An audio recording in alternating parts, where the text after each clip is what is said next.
Biye tarata ye novembre kalo tile 11 san 2025 an minnu sɔgɔlen no Mali kunnafoni na su ani tile an ka foli b'aw bɛɛ lajɛlen aw bisimila Mali kunnafoni kɔnɔna na bamanankan kunnafoni kɛnɛ kan.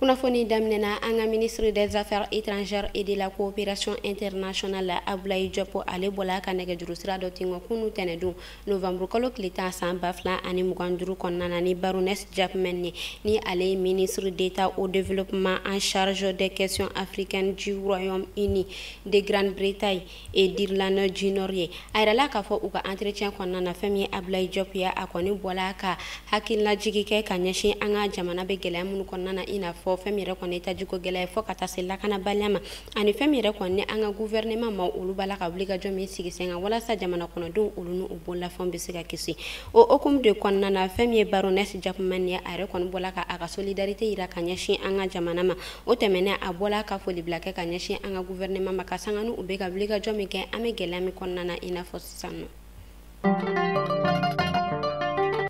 Kunu tɛnɛdon novembre kalo tile 10 san 2025 an ka faba kɔnɔna na a yirala k'a fɔ fɛn min yɛrɛ ka fɔ jiginɛ ma o ka soba min bɛ Amdalaye ACI Demeli la o yɛrɛ kɔni bɔla ka ɲangata jugumanba sɔrɔ n'u y'a yira k'a fɔ ko tasuma yɛrɛ kɔni mɛnɛn'o la après midi yan fan fɛ o y'a yira k'a fɔ tasuma yɛrɛ kɔni ju bɔla fɛn min na sa o de u ka groupe électrogène ye a yirala k'a fɔ an bɛ wagati min na i n'a fɔ sisan nɔ fɛn min yɛrɛ kɔni ye tajimafɛn fɔ ka taa se kuranmafɛn ma olu yɛrɛ kɔni b'a la ka ɲangata don maaw kun waati bɛɛ lajɛlen kɔnɔna na nka ka sanga ni an ka lakana tigilamaw olu ka wuli ka jɔ u yɛrɛ kɔni bolila ka na tasuma in faga k'a sɔrɔ a ma kɔlɔlɔ caman yɛrɛ kɔni don kun nka a yirala k'a fɔ fɛn min yɛrɛ kɔni u ka bolimafɛn fɔ ka taa se u ka bureau yɛrɛ kɔni ma tasuma in yɛrɛ kɔni bɔla ka tiɲɛniba yɛrɛ kɔni don kun nka u y'a yira k'a fɔ maa si o yɛrɛ kɔni ma bɔnɛ a nin na an bɛ ala deli ala k'an kisi ka an tanga.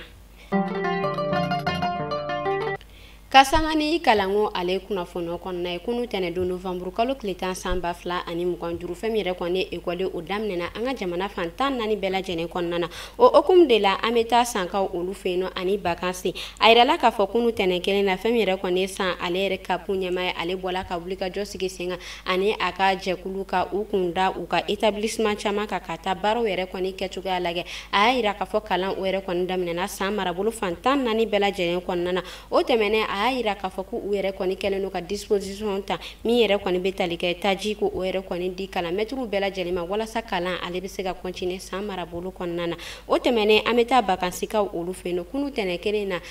novembre kalo tile 10 san 2025 kɔnɔna na a yirala k'a fɔ bakansi ekɔliso olu yɛrɛ kɔni bɛɛ lajɛlen dayɛlɛla kura ye tun. Salon de sécurité ale baaraw dayɛlɛla bi tarata novembre kalo tile 11 san 2025 kɔnɔna na an ka faba la a yirala k'a fɔ Bamex nin y'a attaque fɔlɔ ye o hukumu de kɔnɔna na a yirala k'a fɔ fɛn min yɛrɛ kɔni exposition ko o kɔni kan ka na kɛ an ka faba ale parc des expositions o kɔnɔna na fɛn min ye commission nationale d'organisation de Bamex ale ɲɛmaa ye Amadu Dɛgɛni a y'a yira k'a fɔ société 15 minnu bɛna bɔ teriki minnu ko dɔnnen no jɛn fan 14 bɛɛ lajɛlen kɔnɔna na olu fɛnɛ bɛna u ka exposition kɛ AES ale fɛnɛ kɛlɛkɛminɛnw fɛnɛ kɛrɛfɛ o b'a yira k'a fɔ kɛlɛkɛminɛ caman o yɛrɛ kɔni bɛna exposer ni kɛnɛ kofɔta in kan min kun kan ka cɛ ni ala ye juma nata yirana.